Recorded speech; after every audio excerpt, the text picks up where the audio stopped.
जादुई पत्थर का सिलबट्टा। आ आए मेरा हाथ।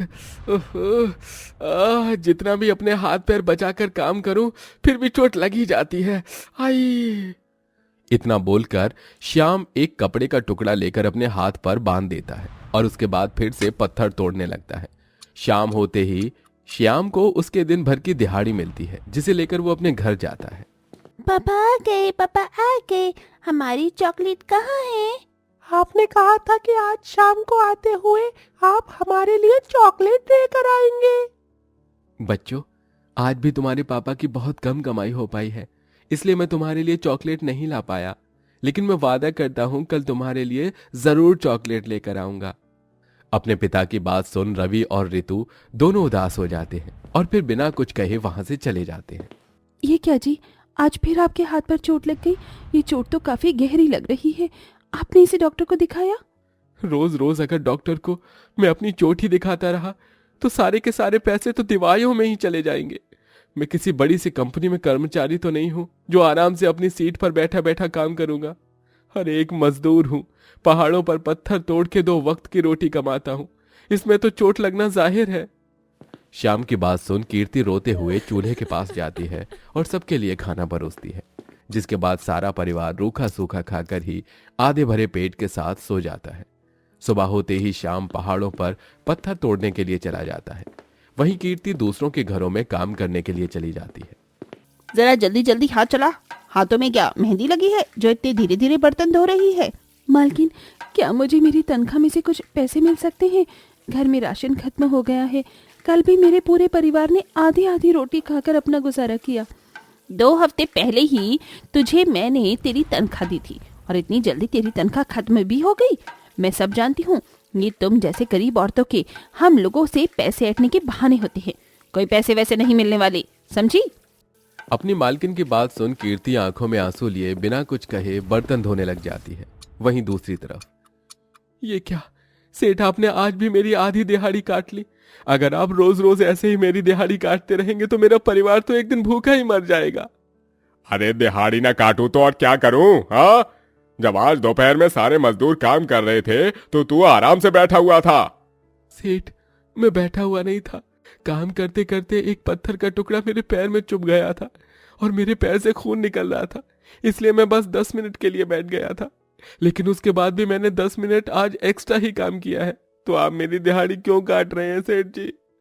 अरे मेरे सामने ज्यादा होशियार बनने की कोशिश मत कर, समझा? वरना काम से निकाल दूंगा।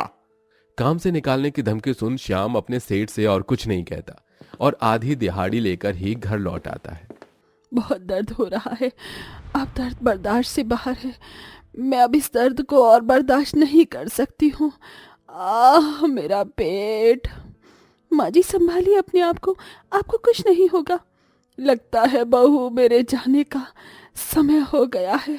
अब इस दर्द को मैं और बर्दाश्त नहीं कर सकती। ऐसा मत कहो माँ, अगर आपको कुछ हो गया तो मैं आपके बिना कैसे रहूंगा?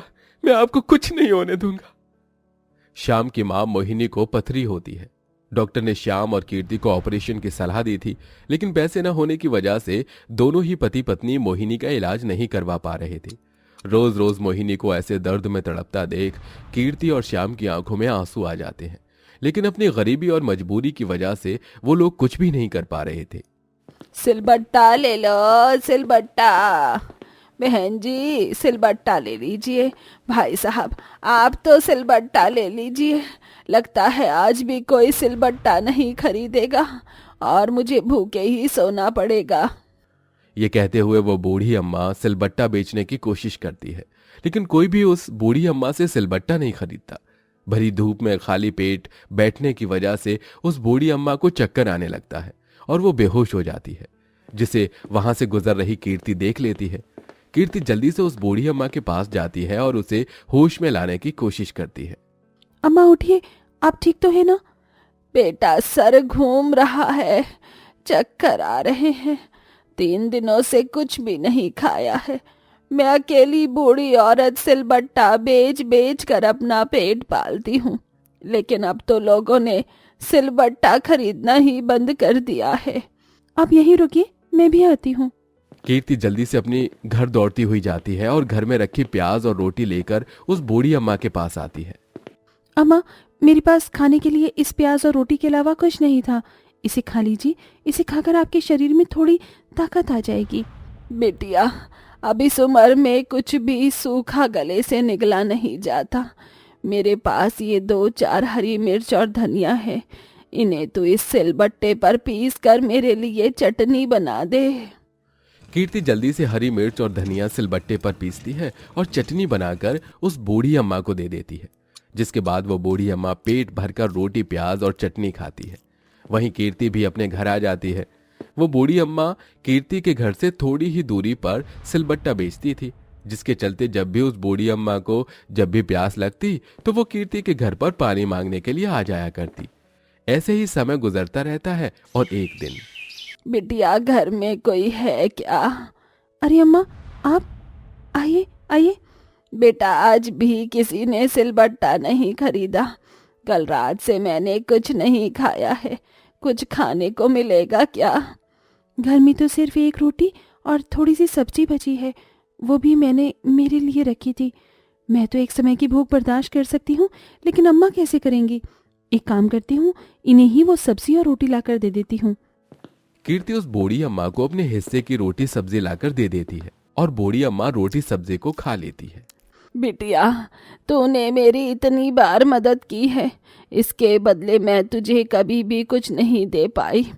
तुझे देने के लिए मेरे पास इस सिलबट्टे के अलावा और कुछ भी नहीं है।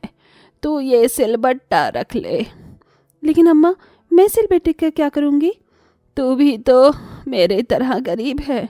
अगर किसी दिन तेरे घर में सब्जी नहीं हुई तो तू इस पर चटनी पीस कर खा लियो। वो बूढ़ी अम्मा कीर्ति को सिलबट्टा देकर वहां से चली जाती है और ऐसे ही एक हफ्ता गुजर जाता है। पकाने के लिए कुछ भी नहीं है, थोड़ा सा आटा रखा है, उसे ही गूंद कर रोटियां डाल दूंगी। साथ में मूंगफली की चटनी बना देती हूँ। थोड़ी सी मूंगफली रखी हुई है, आज उन बूढ़ी अम्मा का दिया हुआ सिलबट्टा मेरी चटनी बनाने के काम आएगा। कीर्ति उस सिलबट्टे पर मूंगफली और थोड़े बहुत मसाले डालकर उसे पीसने लगती है। जैसे ही कीर्ति सिलबट्टे पर चटनी पीसती है तो एक चम्मच की रोशनी के साथ बहुत सारी चटनी सिलबट्टे में से निकलने लगती है, जिसे देख कीर्ति काफी डर जाती है। हे भगवान, ये क्या है? इस सिलबट्टे में से बहुत सारी चटनी निकली जा रही है और रुक ही नहीं रही। अब मैं क्या करूं? कीर्ति इससे पहले कुछ समझ पाती कि कीर्ति की नजर अपने सामने पड़े एक लाल कपड़े पर जाती है, जिसे देखकर वो डर के मारे उस सिलबट्टे पर डाल देती है। सिलबट्टे पर लाल कपड़ा पड़ते ही सिर्फ सिलबट्टे में से बहुत सारी चटनी निकलना बंद हो जाती है। श्याम जैसे ही घर पर आता है, कीर्ति उसे इन सब चीजों के बारे में बताती है। क्या जो तुम कह रही हो वो सच है? अरे मुझे तो यकीन ही नहीं हो रहा है। अपने पति को यकीन न करने पर कीर्ति फिर से वो सिलबट्टा घिसना शुरू कर देती है और देखते ही देखते उसमें से गेहूं के दाने और चावल निकलने लगते हैं। अरे ये तो चमत्कार है कीर्ति, हम इन गेहूं और चावल को बेचकर 2 वक्त की रोटी खा सकते हैं। लगता है भगवान ने हमारी सुन ली। वो बूढ़ी अम्मा इंसानी रूप में कोई फरिश्ता थी। जब से उन्होंने मुझे ये सिलबट्टा दिया है तब से वो मुझे कहीं पर दिखी भी नहीं। अब कीर्ति उस सिलबट्टे की मदद से जितना चाहे उतना गेहूं और चावल निकालती है और उसे ले जाकर श्याम के साथ बाजार में गरीब लोगों को सस्ते दामों पर बेचती है। बहन जी, आपका बहुत बहुत धन्यवाद। आप इतने सस्ते दामों में हम गरीबों को राशन दे रहे हैं। इतने सस्ते दामों में तो सरकार भी हमें राशन नहीं देती। अरे भगवान भला करे, आज आपकी बदौलत इस राशन को खरीद कर हम लोग पेट भर कर खाना खा सकते हैं। अब हमारा परिवार आधा पेट खाकर कभी भी नहीं सोएगा। जरूरतमंद लोगों की मदद करके दिल को कितना सुकून मिलता है ना। मैं तो बहुत ज़्यादा खुश हूँ कि भगवान ने हमें इस काबिल समझा कि हम अपने साथ साथ गरीबों की भी मदद कर सकते हैं। कीर्ति और श्याम सिलबट्टे की मदद से अपनी खुद की एक राशन की दुकान खोल लेते हैं, जिसमें वो कम दामों में गरीब लोगों को राशन देते हैं और समय बीतने के साथ साथ अब उनके परिवार की हालत भी ठीक होने लगती है। साथ ही साथ अब वो लोग मोहिनी का भी इलाज करवा लेते हैं, जिससे अब मोहिनी बिल्कुल पहले की तरह ठीक हो जाती है। श्याम, मैं सोच रही थी कि भगवान की बदौलत अब हमारे पास सब कुछ है, तो क्यों ना हम अब ये जादुई सिलबट्टा किसी जरूरतमंद को दे दें। सही कहा तुमने कीर्ति, अब हमारी तरह ही कोई जरूरतमंद इस सिलबट्टे की मदद से अपनी जरूरत को पूरा कर सकेगा। कीर्ति और श्याम उस सिलबट्टे को लेकर किसी जरूरतमंद इंसान को देने के लिए निकल जाते हैं। तभी रास्ते में उन्हें एक बूढ़े पति पत्नी दिखाई देते हैं जो भूख से बिलख रहे होते हैं, जिसे देख कीर्ति और श्याम वो जादुई सिलबट्टा उन दोनों को दे देते हैं और वहां से चले जाते हैं। यहीं अब कीर्ति और श्याम भी अपने परिवार के साथ खुशी खुशी रहते हैं।